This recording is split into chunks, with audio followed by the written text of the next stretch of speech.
No, YouTube, this video is not made for kids. I am just an adult with way too much time on my hands.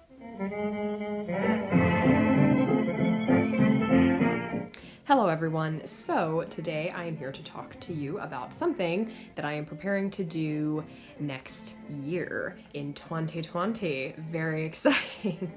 So let me give you some backstory on why I decided to try and do this in the first place.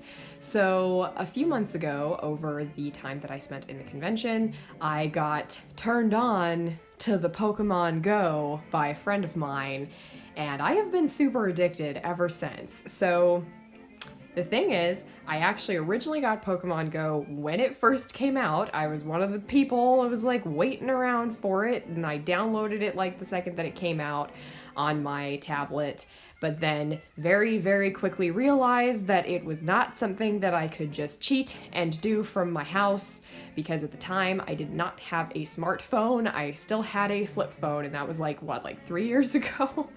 So basically, I downloaded it, I got my starter Pokemon, and that was all that I could do. So I had been pissed that I hadn't been able to play it in forever, and then I finally got a smartphone this year, and I was figuring how to use it, and I was reminded of Pokemon Go by this friend, and he helped me get it started and everything, and yeah, I'm really addicted to it. So like, I've only been playing for a very short amount of time, and I'm already this level, which is the level I'm at at the time this video went at, and I've caught this many Pokemon, and I've done this many things, and I may be just a hair addicted.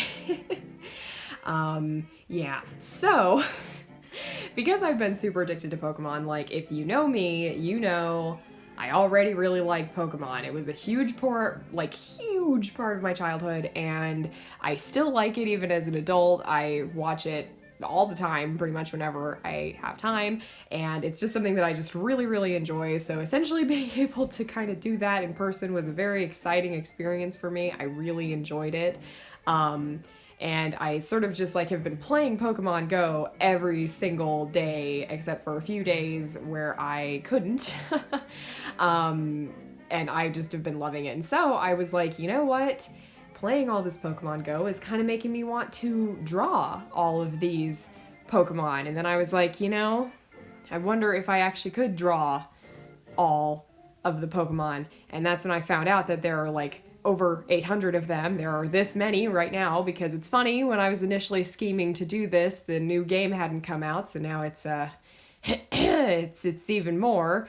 So I was kind of like, you know, I still kind of want to do this, and then I was like, you know what, fuck it, I'll do it. I'm gonna do a challenge. So I am going to do the gotta draw 'em all challenge.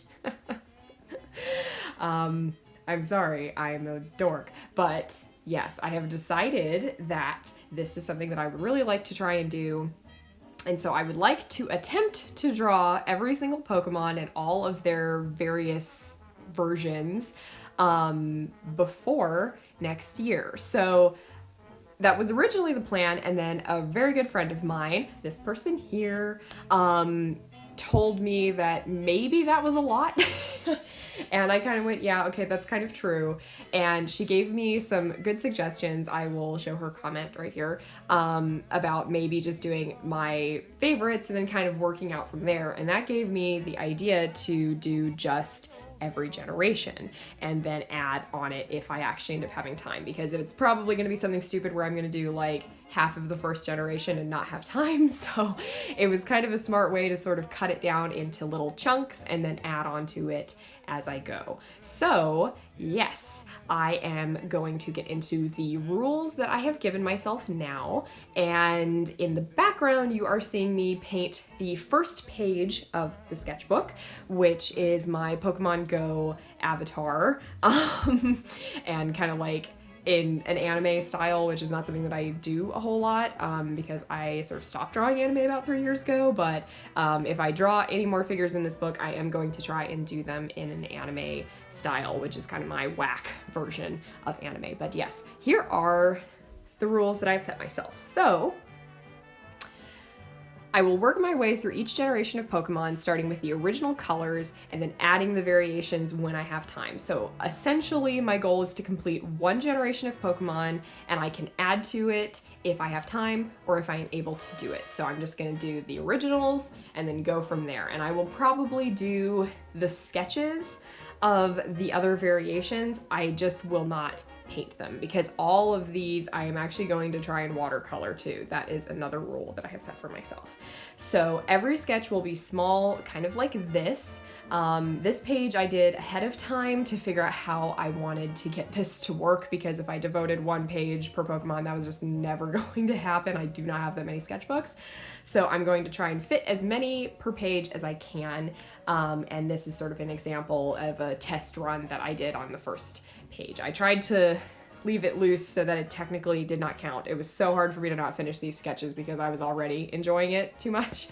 So yes, then I can move on to the next generation of Pokemon if the others aren't painted up till 3 generations. Then I must paint the drawings that I have, apart from like super complicated Pokemon that will take a while longer to paint. Like I would say Gyarados is maybe an example because it's just very detailed. There are some Pokemon that will just take me a long time. And I'm setting myself this rule so that I don't get so far behind on the painting process that I essentially just don't do it because I feel like that's the thing that happens with me. I'm pretty fast at sketching and then it's very hard for me to circle back and do it. So I'm saying up till 3 generations, and then I actually have to go back and finish the ones that I've done. I don't even know if they're all going to fit in this book, to be totally honest, so that's going to kind of be a experiment. So then the next rule is I can use similar poses or gestures more than once, but I have to keep them varied. So it's fine because there's a point where like there are only so many angles that I can draw these guys from that I was like, you know what, it's fine if I do a bunch of them that are 3/4, but I'm going to try and make a point of keeping them varied and still giving them personality and stuff like that, so I'm not just like literally drawing a perfect Bulbasaur. Some of them I might just try and draw a perfect Bulbasaur, for example, but I would like to try and have like some personality with them. So yes, so next, if I complete all of the Pokemon, I am going to award myself a huge gift at the end of the year, which I have not decided what this gift will be or what this thing will be. I have some ideas for something that I could award myself that I have really been wanting, and it's kind of a nice way to motivate myself and also hold off on buying the things that I'm thinking of because I can't really afford it right now. So I have some thoughts, but I am going to give myself a reward at the end of it. Then I am also going to give myself a year and 4 days to complete this challenge, and that sounds really stupid, but it's because I have to film some of this and I really want to do like an end of the year recap, so I want to have an extra couple of days to film what I like made.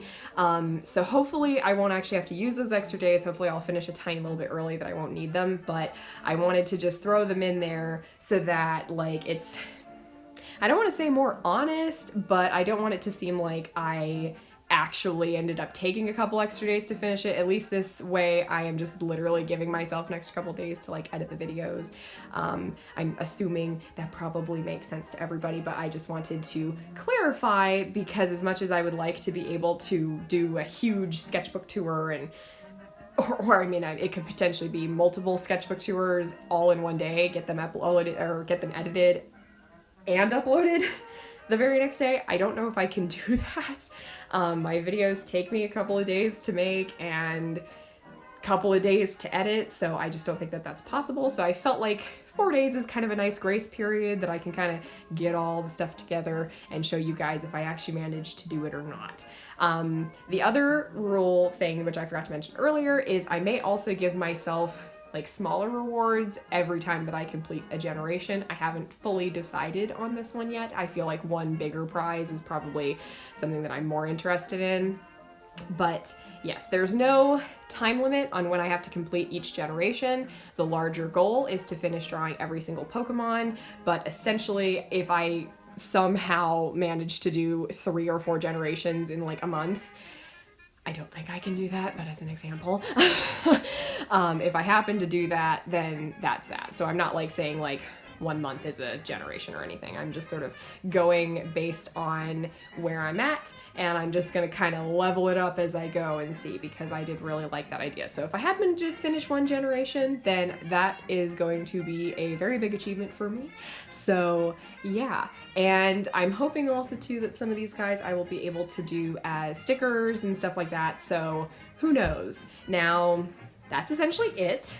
The only other thing is I am probably going to be doing more regular updates about this challenge on websites like Instagram and DeviantArt. So if you want to keep in touch and see what I'm doing, check out those 2 links that I have shown, or those 2 usernames that I have put up on the screen, whatever I end up doing. And I will probably do more Instagram stories, because then I don't have to like upload super high quality pictures, so you can see like what I actually worked on that day. But yes, if you would like to maybe participate in this challenge as well, I put a simplified version of the rules I just listed in the description below. And also, please tag me if you do. I don't know if maybe like some people are just up for doing their favorite Pokemon, like my friend suggested. But if you draw Pokemon, tag me, because I want to see them. I love Pokemon, and I will favorite your drawings. Just tag me at Unseen Ivy, either on DeviantArt or on Instagram. You can also tag me at IvyJiro on Instagram. Really doesn't matter. I will probably favorite it on all of my social media, so yeah, that's essentially it. But I am nervous and I am excited to give this a go, and hopefully I will be able to actually finish it. I have been able to finish quite a few other challenges in the past, except for a couple of them which have definitely kicked my butt. But hopefully this one will kind of work, because this is my own kind of custom challenge. At least I think it's a custom challenge. Maybe somebody else has done a draw 'em all challenge. I don't know, but I'm actually very excited. I don't know if you can tell, but I am super excited. So yeah, so wish me luck, guys. And also, this is the last video of this year, so Happy New Year, everyone. I hope that you had a wonderful holiday season, and will continue to, because I believe there are still a few more holidays that happen into January. So yes, thank you so much for watching, and I will see you all later. Bye. And no, I'm not ripping off Simply Nailogical, I just love her.